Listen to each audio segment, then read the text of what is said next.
Alright, good day everybody. Mike here from Northeastern Dirt Property Maintenance.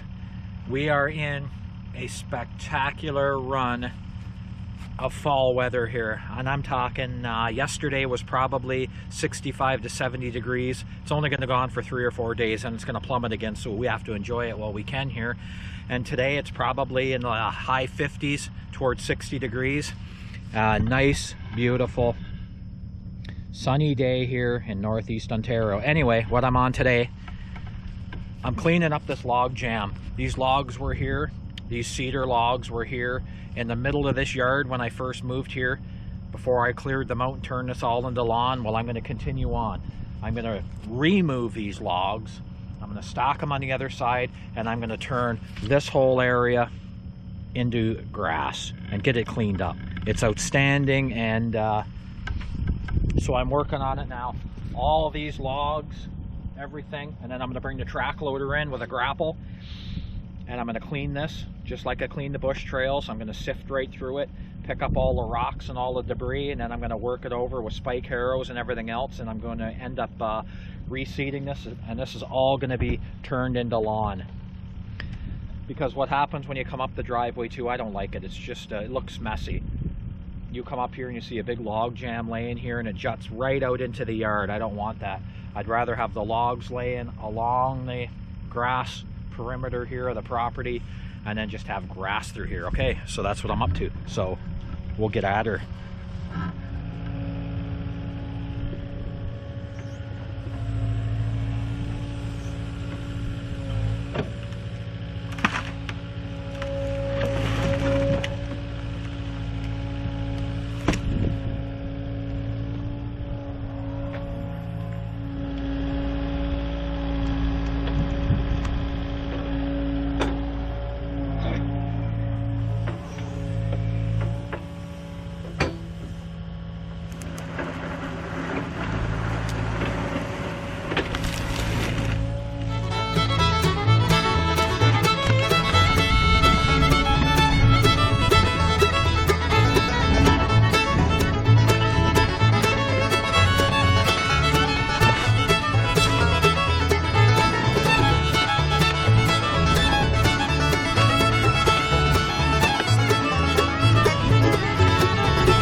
Good morning, everybody. Day 2 on this little job here. Last night I just worked for a couple hours, as you've seen, and I'm back on here making some good headway. I got the brush and the weeds gone. I took that big pile of debris I had here and I dumped it over the edge of the hill over there, and I dumped it down in the edge of a ravine over there where I dump all my logs and stuff. Anything that will break down naturally and go back to organics. I don't mind dumping it over the hill a little bit, and it'll break down and it'll become topsoil eventually anyway, so it's not a big deal. And right now I'm infilling right in the middle of this piece right here.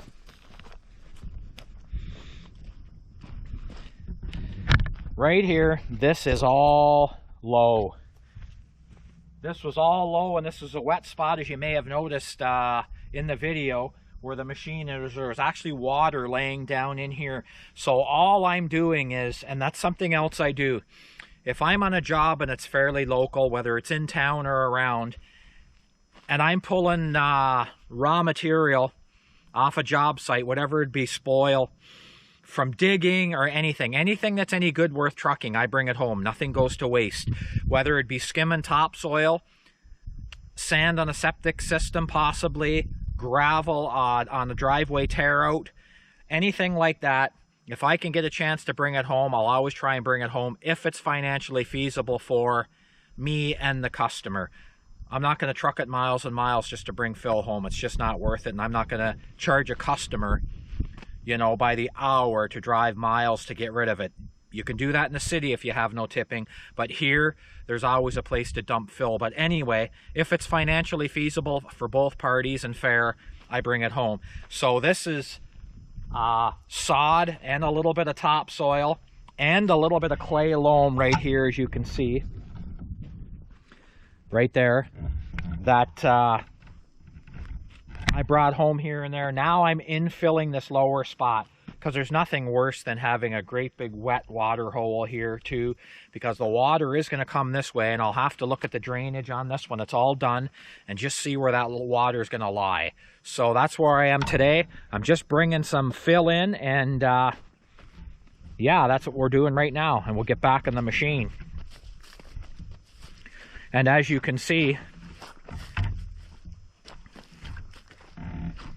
I've gained a substantial amount of what's going to be yard here, and get this cleaned up, and I'm going to work, like I said, on the junk pile over there later on. I just want to get this down before winter and a really wet fall, and we'll get at her.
So I just did a pile of infilling right here, and I'm talking a pile, yards and yards of dirt right here to fill in this low spot.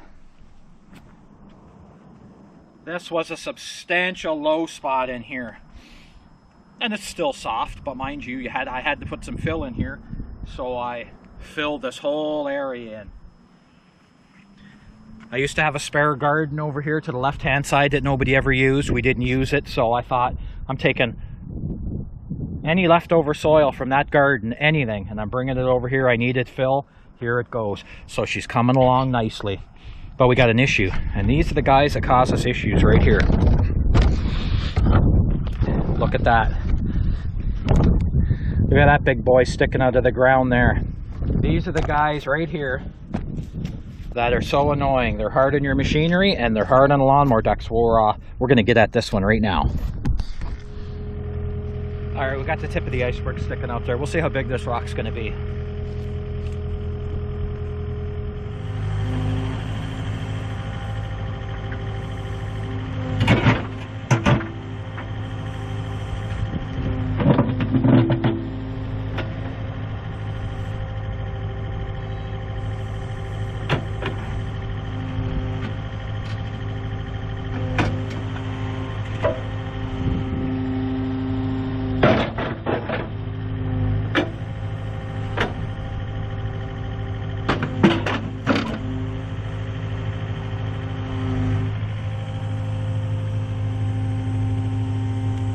wasn't too bad. We'll put a scoop of dirt in there, and we'll grade that back with the machine, and that'll be that. But there is another annoying rock there too, while we have the machine out.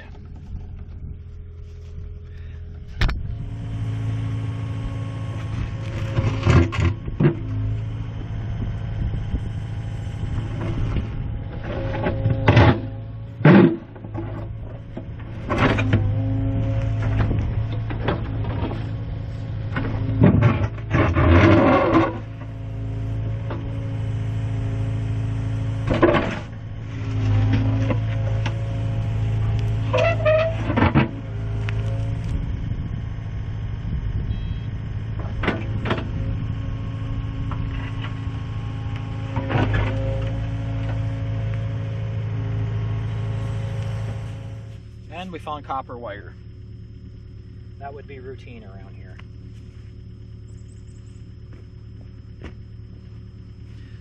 So now we'll backfill that. We'll put a little soil in there, we'll backfill that, and we'll have that mess cleaned up.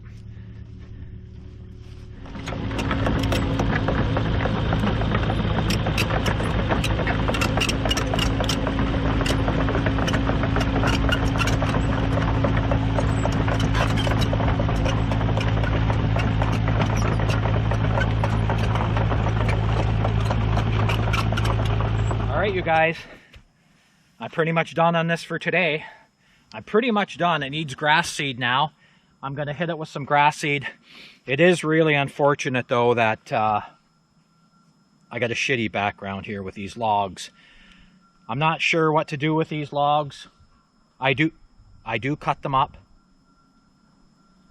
and I cut them up for firewood and I cut them up for kindling, but you can only use so much. So I am whittling away at this log pile a little bit. If these were really good straight cedar logs, obviously we could put them on a sawmill or something. But most of these are hollow core, crooked, and they've been here for years. So really they're good for kindling and firewood. But anyway, I'm going to seed this down, and then I will shoot this. I'm not sure when I'm going to do it. Maybe later on today, but I don't think so because I'm going hunting tonight. I'm going to hit this with a cultipacker. I'm going to seed this all down, and I'm going to hit it with a cultipacker, and we'll get that seed to soil in there, and we'll turn this into lawn. All right, good morning, everybody.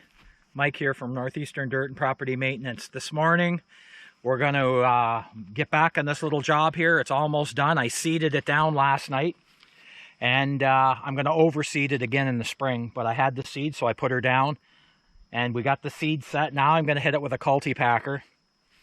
And I'll put a link to the video on this old 75 years of rusty iron, this old guy here. And the advantage of this cultipacker, especially on an incline draining slope, is this cultipacker will cut in. If you look, what this cultipacker does, not only does it put some firmness to the soil and engage your seed to soil contact, but it also puts in what I call these rain grooves. And the way this property lies right now, you can see it sloping from the high side on the left to the low side on the right, and that water is going to tend to want to wash and run downhill naturally. It has to go somewhere. So if I run this cultipacker on the side slope on this hill back and forth, it will cut in these rain grooves down here, what I call rain grooves, and it will help. And what it'll do is it'll help stop that seed from washing downhill. I mean, it has to. It's cutting, you know, it's cutting grooves in the soil 3/4 to 1 inch deep with each packing weight, so, and each wheel. So when you run back and forth here, it has no choice but to cut those grooves. And this ground is soft. It's actually softer than I thought it was over here, because it's where the water lies, where the weeds were. The logs kept it shielded from the sun. It never got a chance to dry out, so it's quite warm. So what we're going to do, we're going to cultipack this, and we're going to get at her. And in the spring, I'll hit it again with overseed. Oh, and one more thing. On this job right here, there's a huge difference right now between using a tractor and using a track loader on these ground conditions. If you look, This ground here is soft ground. If you start point loading that with a tractor, I don't even care if it's a subcompact, compact, full size, it doesn't matter. You're point loading on the ground with a tractor with those tires, like on my Kubota, my R4. That's a fairly heavy footprint when you point load that soil on soft ground. You're going to sink far, far, far too much in here. So that's where this track loader shines, and you're displacing that point loading down to basically 2 skis on the machine. No different than crossing thin ice with skis in your feet. And that'll stop a lot of that massive rutting on this soft ground. Mind you, I can tell when I'm in this track loader the ground is soft too, but you know what?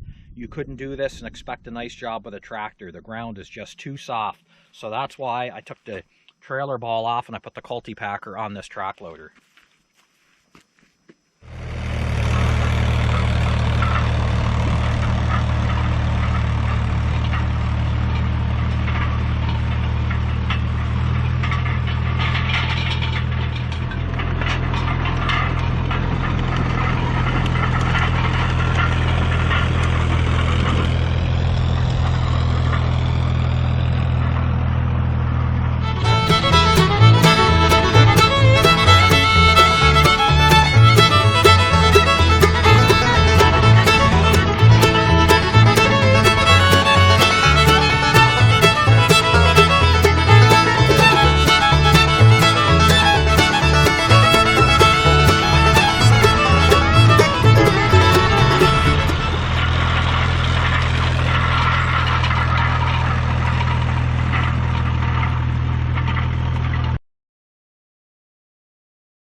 Alright, so as you guys can see, that ground is pretty moist up in there. And you could see that soil sticking to that cultipacker a little bit. But the point is, we got seed to soil contact now, and that cultipacker actually pushes anything soft or remotely out of level and softer ground. It just helps to level things up a little bit and give you a bit smoother surface. That's all. It's no big deal. It's mostly for seed to soil. So this is good for this year. I am not touching this, and in the spring I will probably overseed this again, and I'm not sure what I'm going to overseed it with.